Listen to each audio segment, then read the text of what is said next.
The Vale Poncho Cardi is an open front poncho that's perfect for layering on chilly days. Its repetitive stitch pattern and simple shaping make it a meditative, beginner-friendly project worked in one piece. A full video tutorial is included to guide you through every step.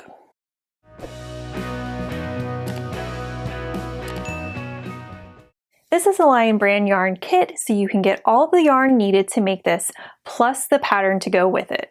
Best part about Lion Brand yarn kits is that you can customize the colors, so you can get the Lion Brand yarn kit right here.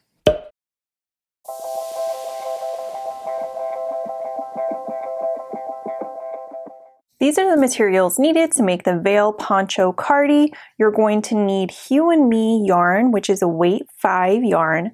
I use the color Dirty Chartreuse, but you can use any of the Hue and Me yarn colors. There's some really good colors in this yarn brand. And I used 8 balls. I did almost need to break into a 9th ball, but I did keep it to only 8 balls. And then you're going to need knitting needles. These are US 10.5, 6.5 millimeter knitting needles, scissors, tapestry needle, stitch markers, a measuring tape, and then an optional item you can get is a row counter. I forgot to say you'll also need a stitch holder to hold the right front stitches when you're working the left front. This is a great option, or you can use scrap yarn. And I do recommend having the premium PDF version up next to you while you're making it, or have the free pattern up on my blog so that you can follow along with the written text, because this is just a supplemental video that's supposed to go along with the actual written pattern. And you can find the premium PDF right here. Some notes about the Vale Poncho Cardi. It's a one size fits most for this Poncho Cardi, and the weight of the Poncho Cardi will make it longer when worn. Left front and right front refers to when the Poncho Cardi is worn. The Poncho Cardi is worked in one piece from the back down to the front and then seamed at the sides. The two fronts are worked one at a time, with the right front stitches being placed on hold while the left is worked, and then you pick up the right stitches and work the right front. Then you fold it down and seam, leaving a hole for the arms. So let's jump in and start making this. So for the pattern, I did use this color, but for this little sample I'm making, I'm going to be using this color, which is Desert. And the reason for that is just I have more of this that I can use for this sample, so that's why I wanted to use this color. So I'm just going to be making a small sample size of this. I'm only going to be making one about this big so that I can show you the important steps of this design. But again, pull up the written pattern so that you can make the actual size, which it is one size fits most. So to begin, I'm going to be casting on 29 stitches. So I'm just going to measure out how much yarn I need. So leaving a tail, and then I'm just going to count to 29 while wrapping it around my needles. 1, 2, 3, 4. 29. There's 29, and then I'm going to give myself a little bit more just in case, because it sucks to go through the whole thing and then realize that you just needed a little bit more.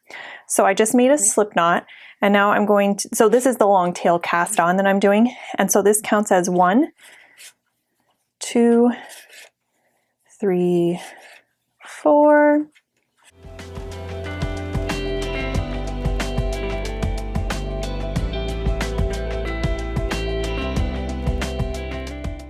There's my 29 stitches. So let me show you this 8-row repeat. So the first row, you're just going to knit across. Oops, I split the yarn there. Let me try again.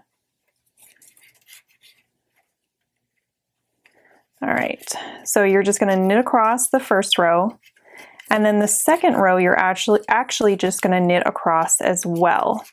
So row 3 is where I'm going to show you the stitch pattern for this Poncho Cardi. So I'm just going to continue knitting for rows 1 and 2, and let's meet back up on row 3 together.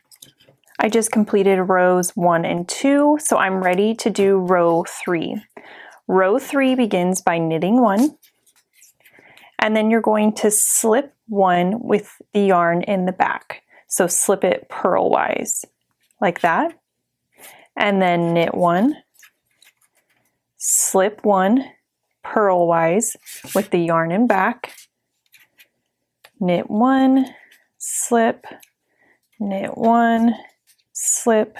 And so you're just going to do this repeat all the way down until you reach the end, and then you're going to knit 1 in the last stitch. And that is the repeat for this row.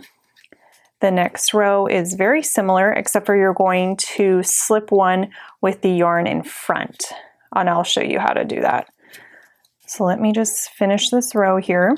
So you can see I have 2 stitches left in this row. So I slip 1 and then I knit 1 to end row 3. Row 4 begins the same way. So it's essentially like you're working garter stitch for this pattern, but then you're also doing some slip stitches every other stitch. So the first stitch here is knit 1. And then here's our slip stitch. And so what you're going to do is you're going to slip it with the yarn in front. So still slip it purlwise, but the yarn is in front this time. And then the next stitch you're going to knit with the yarn in front, slip,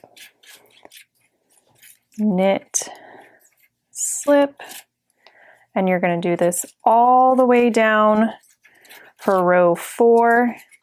Rows 5 and 6 are knit, and then row 7 is where we do another repeat, and I'll show you how to do that one.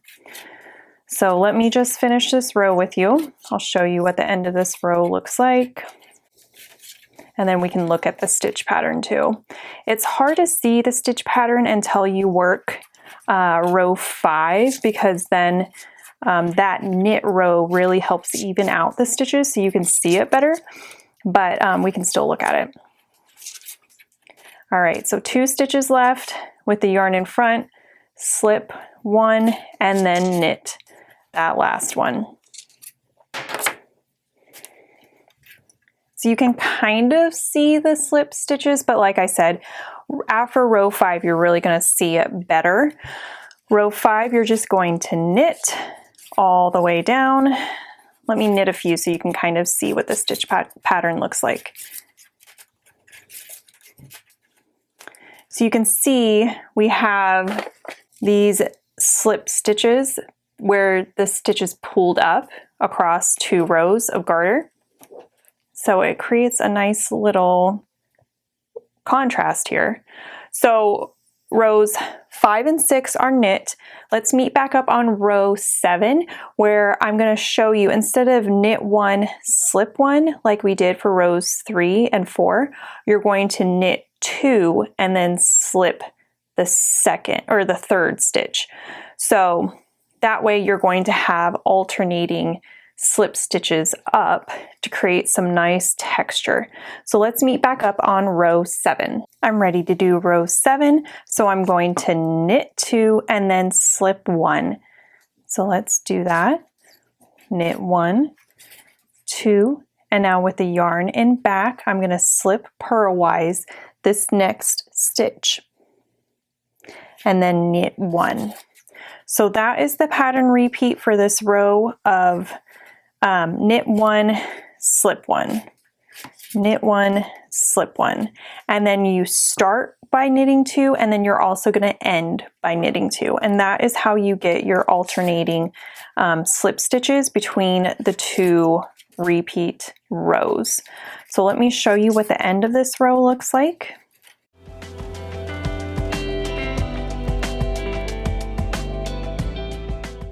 So I have 3 stitches left in this row, so I'm going to slip this next one and then knit these last 2. And whenever I get to the end of the row and I knit 2, I've usually forgotten at this point if I actually started by knitting 2. I want to make sure that I didn't mess up. And so if I need to check myself, then I just go to the front And then you can tell by looking at the back, this is the slip stitch that we worked. You can see how it's going across this stitch right here and isn't worked. So you can see that loop right here is free floating. And so you can see 1, 2, yep, I did it correctly. So to begin row 8, very similar, start by knitting 2, 1, 2, and then with the yarn in front, slip that next stitch. And then knit 1, slip, knit 1, slip. So do that all the way down for row 8, and then you're just going to repeat rows 1 and 8 until your work measures 28 inches for the back, ending on a row 5.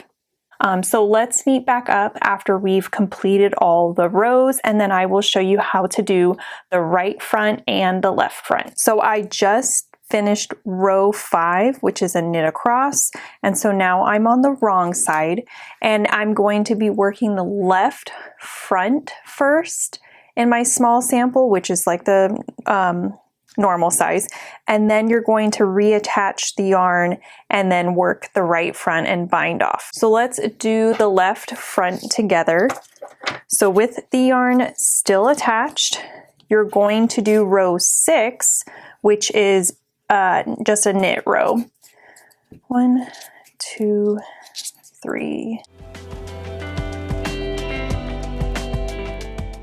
So I've done what I'm doing for my small sample. Check the pattern for how many you need to be doing. You now will need to put the right front stitches on hold, and I used this stitch holder, which makes it really easy to quickly get your stitches on and off your needles, and I will link it down in the description. And I'm ready to do row 2 of this, which is like row 7 of the first section of the back. So you do knit 2 first, because you can see we've already done knit 1 right here. So to continue in the pattern, I need to do knit 2 and then slip. So knit 2, 1, 2, slip with the yarn in back, knit 1, slip, knit 1, slip. Keep on doing that until we reach the end. And so I have my 2 stitches left in this row, so I've done it correctly. Knit those last 2, and then for this next row, we're going to do row 3, which is kind of like row 8. So we knit 2 to begin, 1, 2, with the yarn in front, slip 1, knit 1, slip 1, and continue doing that. So I'm going to continue doing this. In the pattern it says you need to do it until it's approximately 28 inches so that it matches the length of the back. But that just means you might want your row counter for this section to make sure that you're doing the correct number on both sides so you don't have it one side longer than the other one. So keep doing this until your work measures 28 inches. I'm going to do it when it just measures the back of, or the length of my back sample. So we'll meet back up once we have that, and then we'll bind off and do this side. I just completed a row 8, so I am matched up now. You can see my left front matches the length of my back of the sample. So now I need to bind off. To bind off, you're going to knit 1, knit another one, and then pass that first knit that you did over that second knit. Again, knit 1, pass that stitch over the one you just knitted. Again, and you're just going to do this all the way across for this row, binding off, and then when you make it to the last stitch, you can cut and fasten off, and then of course weave in the ends. So let me show you once I get to the last stitch.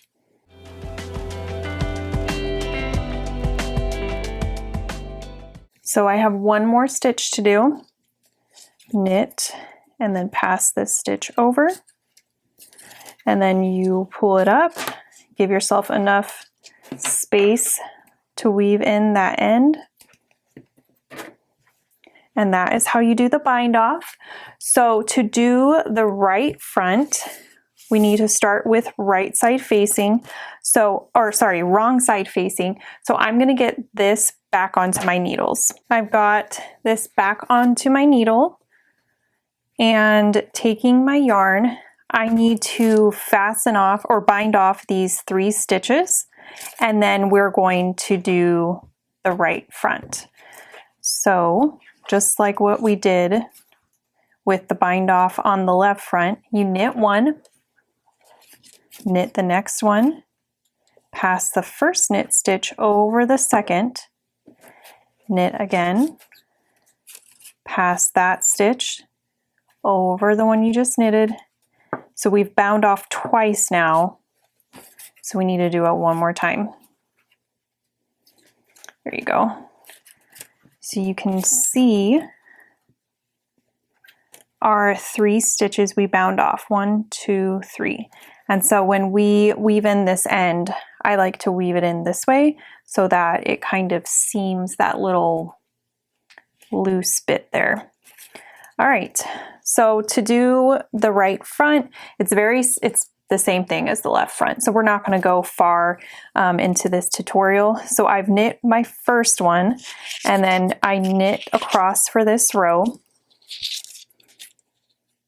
And that is row 1, or if you think about the repeat from the back, it is row 6. If you're thinking about it that way. For row 2, we're going to knit 2, 1, 2, slip that next stitch, knit 1, slip 1. So it's just like what we did with the left front. So I'm going to do this all the way down until it measures the length that matches my left front. And then I'll meet back up with you. I'm going to bind off as well. And then I'll meet back up with you for the side seaming. Here is my completed small sample. And you need to put stitch markers down the specified amount that it says in the pattern so that you know where to stop when you seam. So I'm going to seam right here and then stop when I reach the stitch marker, because this is where the sleeves, where the arms are going to go through right here. So you're going to want to flip it so the wrong sides are facing, and then cutting a length of yarn and grabbing your tapestry needle, you're going to whip stitch up through both thicknesses and then stopping when you reach that stitch marker. So leaving a tail so that you can weave that in at the end. You're just going to whip stitch up the edge here, and after you do the one side, then you can do the other side as well. So you just go around and then back to front. If you do, you can do it front to back as well, but as long as you do it the same way, all the way up. Don't pull the string too tight because you don't want it to cinch the fabric and make it bubble. Just going all the way up the edge here.